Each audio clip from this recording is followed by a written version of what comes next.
Hindi nga nagkamali si Tracy ng kanyang kinatatakutan.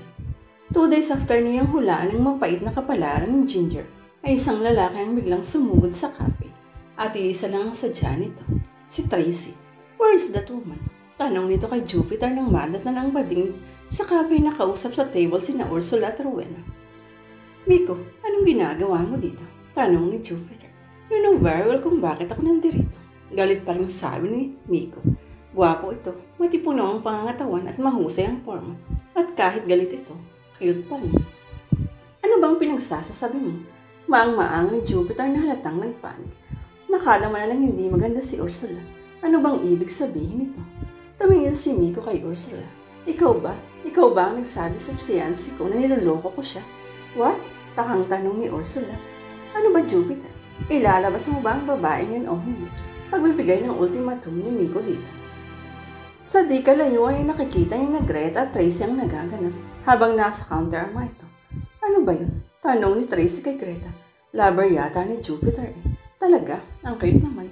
Buti pang bakla, may cute na boyfriend samantalang ako. Pero bakit kaya galit? Baka nang hihingi ng datong. Oo nga. Lapitan kaya natin. Yaya ni Tracy. Naku, huwag na no. Baka madamay pa tayo.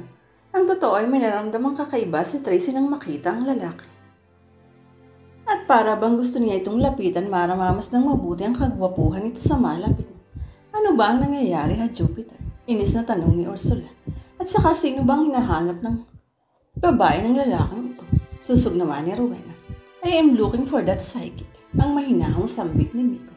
Dito siya nakilala ni Ginger. Gumuhit ang pagtataka sa mukha ni Ursula. Psychic?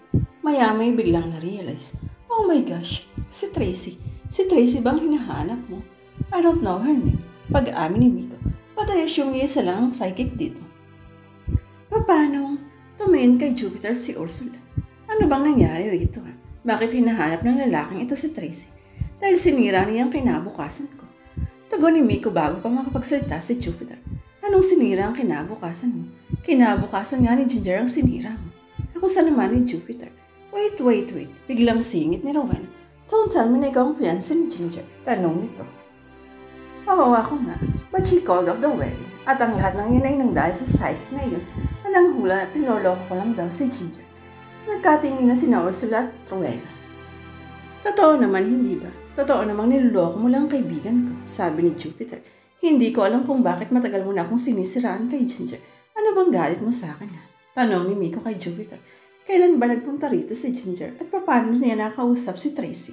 Tanong naman ni Ursula kay Jupiter. Noong isang gabi lang, wala kasi kayo.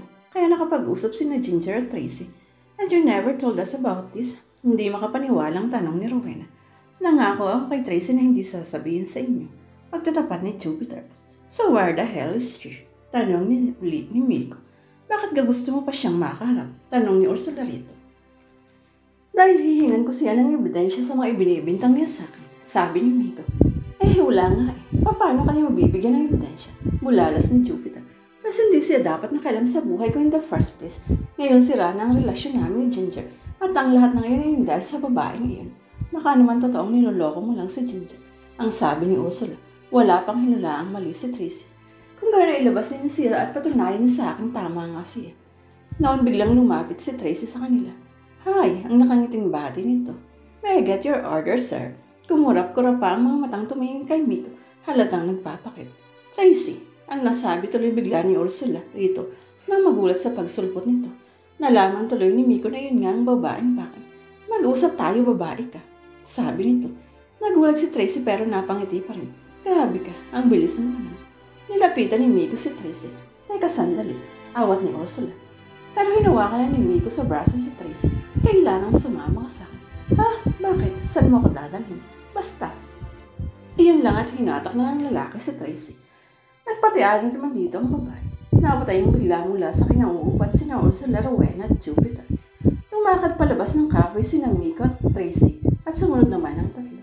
Hoy, saan mo dadalhin ang pinsan ko? Tanong ni Ursula ng may pag-aalala. Pero sa halip na sumagot ay pinasakay nito sa loob ng kotse si Tracy. Hoy Tracy, bumaba ka dyan. Huwag kang sumama sa lalaking iyon. Sigaw ni Ursula. Pero pinaandar niya ni Miko ang sasakyan. Miko, this is kidnapping, ang pagbabanta ni Jupiter.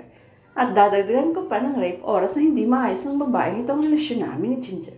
Tugong pabalik ni Miko kay Jupiter sabay pinatakbo ang kotse palayo. Humabol pa sina Jupiter pero huli na. Nilapitan nito sina Ursula at Rowena. Kailangang tumawag tayo ng pulis. Ang sabi ni Ursula. Hindi, no need for that. Awat ni Jupiter. Anong no need for that? Hindi mo ba nakita kinidnap ng lalaking yun si Tracy? Sabi ni Rowena. Alam ko, pero hindi naman talaga kidnapper si Miko. Kilala ko ang lalaking yun. Kung hindi siya kidnapper, bakit niya tinangay ang pinsan ko? Tanong ni Ursula. I have a feeling na dadalhin siya ni Miko sa bahay ni Ginger para linawin at linisin ang pagkatao niya. Ha? At noon nga ay kinuwento ni Jupiter sa mga kaibigan ang nangyari ng hulaan ni Tracy si Ginger noong isang gabi. Face off si Miko dahil hindi na matutuloy ang kasal nila ni Ginger. Baka kung ano ang gawin ng lalaking yun sa pinsan ko. Pangambang bulalas ni Ursula. Hindi capable gumawa ng masama si Miko. Isa lang naman ang pintas ko sa lalaking yun kung bakit ayaw ko siyang makatuluyan ni Ginger. Ano? Babaero siya. Kung gano'n, mas lalong in trouble si Tracy sa lalaking iyon. Bulalas ni Ursula. Samantala, hindi man lamang kinakabahan si Tracy sa piling ng kanyang kidnapper. Totoo ba yung sinabi mo? Tanong pa niya kay Miko habang nasa kotse sila at kasalukuyang naglalakbo. Anong sinabi ko? Iripin mo ako? May kapagkapilyang sabi nito. Nahangnapan na yun kay Tracy si Miko. Talaga palang may tama ang pag-iisip mo Kino-confirm ko lang Dahil kung talagang seryoso kang gagasain ako, may isasadya sana akong lugar. Ayoko kasi sa mga talahiban, Makati dun. Pagpapatawan nito. Umiling si Miko. Your word. Ang totoo. Kaya malakas ang loob ni Tracy. Ay nabibes agad niya na safe siya sa lalaki. Lalo na nang hawakan siya ito kanina. Hindi siya kinutuban ng masama. Pag-usang tanging kutob na kanyang naramdaman ay ang kutob na tumitibok niyang puso tanda ng nadarang mga atraksyon sa lalaki. Saan mo ba talaga ako dadalhin? Tanong ni Tracy. Kay Ginger, mag-uusap tayong tatlo. Bakit? Tanong ni Tracy. Dahil sinira mong pagkatao ko sa kanya. Sinira ko o talagang sirana. Kumunot ang noo ni Miko sa pagkainis. Alam mo ba na nagmamahalan kami ni Ginger and we're about to get married until you came to the picture? Pero kasalanan ko ba yun? Hindi naman akong gumagawa ng future Ikaw, at ayon sa nakita kong pangitain, lolokohin mo lang si Ginger because you are a cheater. Wala kang problema para sabihin yan. You don't even know. Yes, I don't even know you. Kaya nga naniwala sa akin si Ginger. I don't even know the two of you. And yet nahulaan ko ang mangyayari sa future niyo. Which is a total bogus. Isang malaking kalokohan. How could you even tell my friends na niloloko siya yung wala kang ebidensya? Sa court of law, kakailanganin mo ng ebidensya, pero sa supernatural world, sapat na ang kutob. But I don't believe in those supernatural things you're talking about. Hindi mo kailangang maniwala. Unfortunately, naniniwala sa akin ang fiancé mo. Kaya nga pupuntahan natin siya ngayon at i-clear mo sa kanya itong kaguluhang ginawa mo. Wala akong dapat i-clear. Meron, dahil buhay namin ni Ginger ang sinira mo. And what do you want me to do? Tell her na nagkamali ka. Na binabawi mong lahat ng masama mong hula patungkol sa akin. I cannot do that. Bakit hindi? Sinisira mo ang credibility ko. Is this about money? I can pay you. Don't insult me. May integrity akong tao. Kung ganun, kailangan ayusin mo ang kaguluhang ginawa mo sa buhay ko. Kaguluhan? Dapat nga magpasalamat ka ba sa akin Magpasalamat? Oh, dahil for all you know, blessing in disguise itong pagkakakansel ng kasal ninyo ni Ginger. Ganun. Anong malay mo? Sa iba ka talaga nilaan ng pagkakataon. If only you could just look beyond you. Tigilan mo nga ako. Basta't gawin mo ang pinagagawa ko sa'yo tapos, hindi na nakakibo si Tracy. Maya-may narating din nila ang lugar na kinaroroonan ng apartment ni Ginger. Pagbaba nila ng kotse, agad siyang hinawakan ito sa braso at hinatak patungo sa tapat ng pinto ng apartment. Bitawan mo nga ako. Utos niya kay Miko. Pero lalo nitong hinigpitan ng kapit sa kanya. Huwag kang malikot. Sabi nito at saka nilabas ang susi ng apartment. Na-realize ni Tracy na parang naglibin na ang dalawa kung kaya't may sariling susi sa apartment ni Ginger ang lalaki. Mas tigilan siya ng muling masdan ng lalaki. Namumutla ka yata. Wala nitong mamasdan ng mukha niya. At noon nga biglang napapikit ng mata si Tracy. May pangitayang biglang sumagi sa kanyang isipan.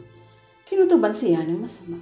Nang imulat niya ang mga matay nakita niyang binubuksan na ni Miko ang pinto sa pamamagitan ng susi.